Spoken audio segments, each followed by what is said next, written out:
Hello, and what is going on, everybody? I am Master of the TDS, and I'm joined by my lovely wife, WritingRaven. And we're back for another episode of Psycho-Synopsis, the segment where we summarize all the Psycho for you. 3 topics from the past week, all summarized in one video for you to enjoy and consume at your leisure. You're welcome. Now let's get into it.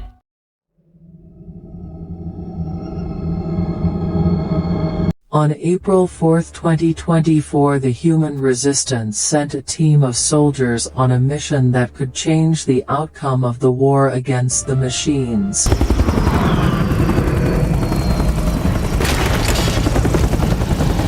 Their mission was to infiltrate the core of Starlink and purge all the spam bots from Twitter's servers. There's no sign of the machines.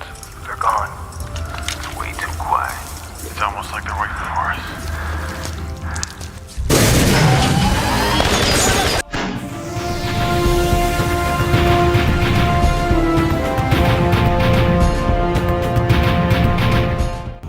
I need your clothes, your boots, and your social security number. Elon Musk's platform X, formerly Twitter, is initiating a bot purge aiming to combat fake accounts that have persisted since his acquisition in 2022, with Musk vowing to trace and legally address those responsible for such accounts.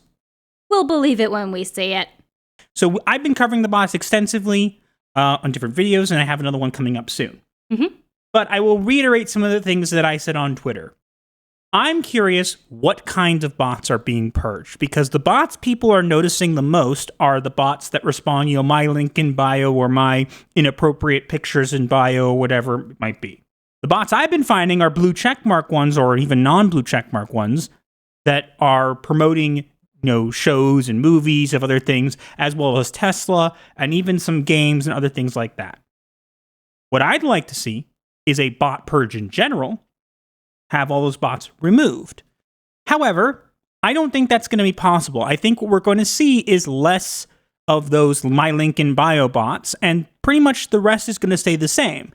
And what gives me that kind of belief is that as of recording this video, I still have a list of bots that I've been tracking and looking at, and they are all still there. Only one account has been suspended, and I posted about that on Twitter.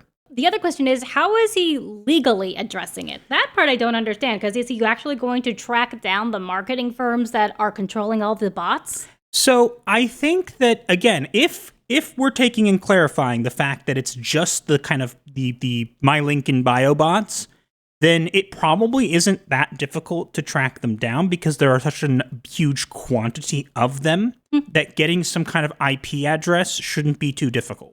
That's true. Part of it is he also going to get rid of the bots that are using blue check marks? Yeah, that's what I was saying, is that I want to see a purge of bots in general. I don't think we're going to. I think that Elon Musk is kind of a little over his head with Twitter. I think he's made some great changes, and that's great. The community notes, for example, which you can now be part of. Yes, and I recommend if you're watching this video and you're not part of it, go to the community notes Twitter account and sign up, because it's can only benefit you, and we need more people with common sense. Yeah. So what I'd like to see is Twitter become kind of all it's meant to be, or it could be. And right now I'm not seeing it. It is better, and maybe the purge will continue and become something, more significant later on. I don't know. But for now, I'm going to keep reporting on the bots, and I'm going to keep pointing them out. One day, maybe Elon Musk himself will take notice, and I'm happy to help if he does, but again, chances of that is very unlikely. All I know is that if he does actually take notice, and it's a pretty big if, that would be pretty good for us, especially you. Yeah, but look, regardless, I'm still going to keep posting about it because I think that we need receipts and stuff like that. But as far as the bot purge goes, we'll have to see if that actually does a significant change. For now, maybe it's doing something, but we'll have to wait and see. These bots, or whoever's controlling them, are sly things. They keep finding ways to come back. Yeah, I think that even if we purge them, they're going to only end up coming back because that's just all social media platforms have kind of been infiltrated. I just happen to be focusing on Twitter. Like termites. But more annoying.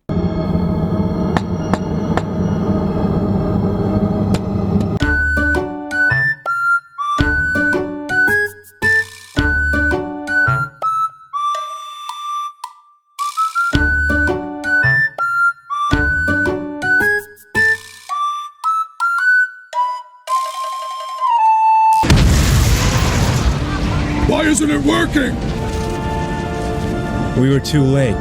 Julia Gardner will play a female Silver Surfer in the new Fantastic Four movie, raising questions about the character's gender change and how it fits into the Marvel Cinematic Universe. Well, it's going to fit into the MCU, if not the MCU, which is so stupid.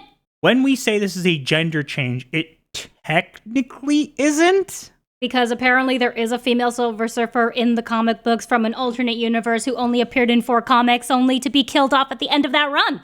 Honey, you can't say that. People on Twitter who read the wiki and took the one image of her will post it and get mad at you. If they read the wiki, then they know she's dead. Juno, which is what the name of the character is actually... Well, they're saying it's not going to be Juno, but that's the character in the comics. They're saying this is going to be Shalaba, which is... Norrin Rad's girlfriend / fiance who...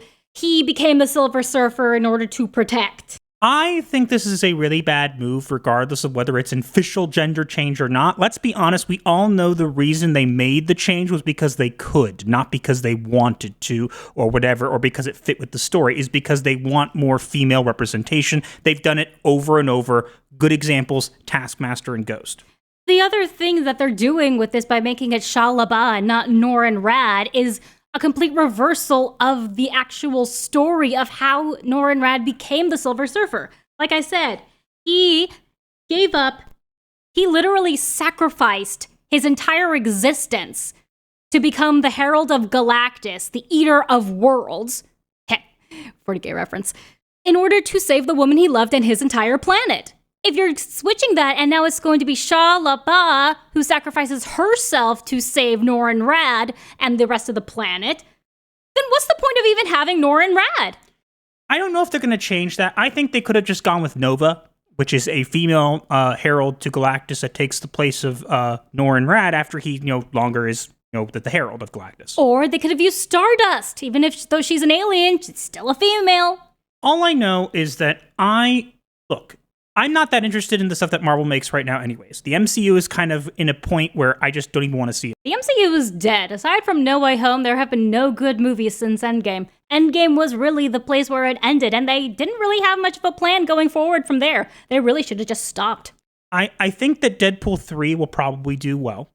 But it will not save Marvel. Exactly. But what would have, if they had shown me, what would have gotten me interested as a fan of the comics is if they had showed me the standard Fantastic Four, and they were telling us, hey, we're going to give you the classic Silver Surfer, the classic Galactus, not just a giant fart cloud, and we're going to give you like a sneak peek of Doctor Doom, and it could have been done well. The issue is all the Fantastic Four movies that we've gotten, I actually prefer the one from, I think 2004. I actually like that one. I still will die on the hill that is the best casting of Reed Richards ever. Regardless, if Pedro Pascal is we're going to measure up to, then yeah. Ugh. I know there was another version of the Fantastic Four that came out that was like not officially released or whatever. There was one in the 70s and then one in the 2010s. Yeah. Fans are only willing to give the benefit of the doubt so much. We've seen this pattern over and over and over, regardless of whether it's a gender change or not. And we are no longer going to be the people who give you the benefit of the doubt. You need to convince us to come in, and what I'm seeing isn't convincing. Not at all.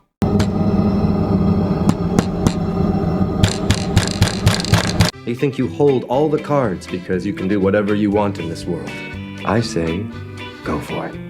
Remake it. Knock yourselves out. Paint the sky with rainbows.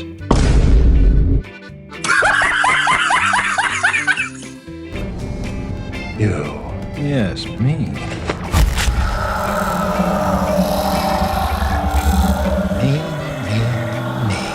A new Matrix movie is in development with Drew Goddard directing and Lana Wachowski executive producing, marking the first installment in the series not directed by a Wachowski sibling. Not that that's going to make it any better. I don't think we need another Matrix movie. We don't.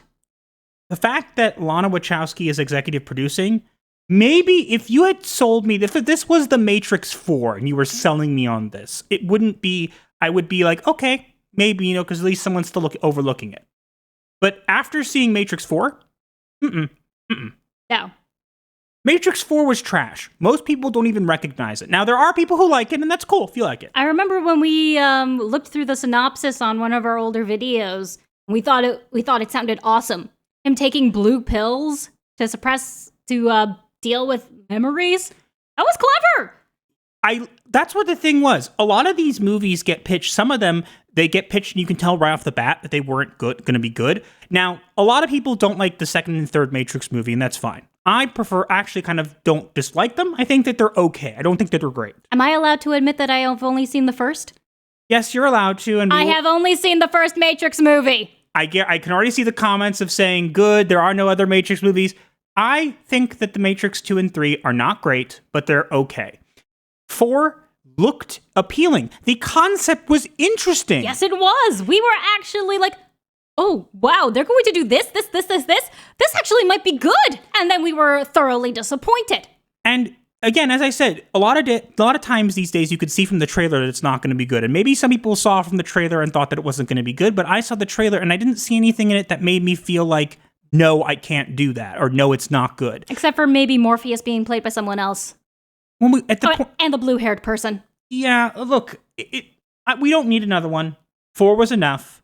Now, we have to recognize that there is the Animatrix, which was the thing, which I have to get you to see. I've seen the trailer, at least. It's very good. And I think that there are stories that can be done in the world of the Matrix that would actually be quite good, but I think that in order to do that, they'd kind of have to move away from Neo and Trinity and all that kind of stuff. My kind of fear here is that they will go right back to that because Keanu Reeves. Keanu Reeves does make money. Yes, but he's not going to magically make a movie that's not good just because he's in it. He did it with a SpongeBob movie. The point I'm making, though, is that this movie already has bad will. True. Because of number 4. Most people didn't like it.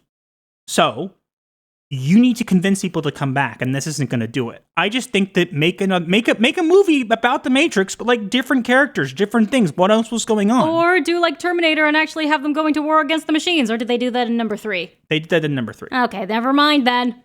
Again, 2 and 3 people don't really like. I think they're okay.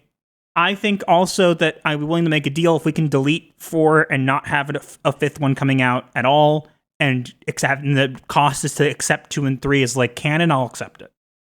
That's a fair deal. But the people in charge of it, Lana Wachowski and her sibling, have said some weird things about how it's a trans allegory and all this kind of stuff.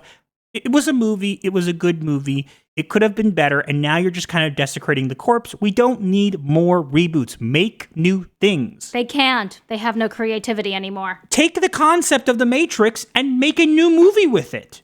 They can't. They have no creativity anymore. Exactly. They need the brand recognition, and we get more of this slop. I'll do it. You know I do it better. Control-Alt-Delete this from my memory. Press Enter. Do you know what this means? It means that this damn thing doesn't work at all. And now it is time for the diagnosis of the week, where we diagnose the week with a mental illness. Because someone has to. And we have an interesting diagnosis for this week. Do tell. So the diagnosis for this week is fixed action pattern. Please explain. So a fixed action pattern refers to a sequence of unlearned innate behaviors that are triggered by specific stimuli. Once initiated, a fixed action pattern is carried out to completion even if circumstances change. This term is often used in the context of animal behavior, but can also be applied to certain human behaviors that are reflexive and stereotyped, such as certain instinctual or automatic responses. The term fixed action pattern was coined by the Dutch ethologist Nicholas Tinbergen in the 1930s. In relation with today's topics, with the Twitter bots, the bots which are being used to boost Disney's shows, movies, and products on Twitter are triggered by specific algorithms to repetitively engage with content related to Disney, illustrating a digital parallel to innate, unchanging behaviors seen in animals and humans. With the female Silver Surfer, the decision to change the character's gender and persist with this narrative choice, despite potential controversy or fan feedback, reflects a fixed pattern of storytelling with an emphasis on pushing the message of female empowerment over story. And with the new Matrix movie, the decision to continue a failing franchise despite the absolute disaster of the last Matrix movie reflects a fixed pattern of narrative expansion within the Matrix universe, as well as Hollywood's lack of creativity and new ideas. We see this a lot where these kind of people in Hollywood have these fixed action patterns. It becomes reflexive for them to gender swap, race swap, whatever it might be. And it becomes this thing and they persist in it and they need to do it even when fans and everybody are saying how they don't like it. And usually the result is not very good. There are some exceptions, but for the most part, these reflexive behaviors of doing these things are never something that ends well. And we get really badly produced movies or movies that could have been good that get ruined by these silly reflexive changes. And until that changes, until people can break out of that fixed action pattern, we will continue to see this in Hollywood because they just simply refuse to listen. And that's why I feel this is a great diagnosis for this week. I agree. That is all we have for this week. Let us know what you think in the comments below, and also make sure to like, share, comment, and subscribe with notifications on so you do not miss your weekly therapy session. Or you will be charged. Gothic Therapy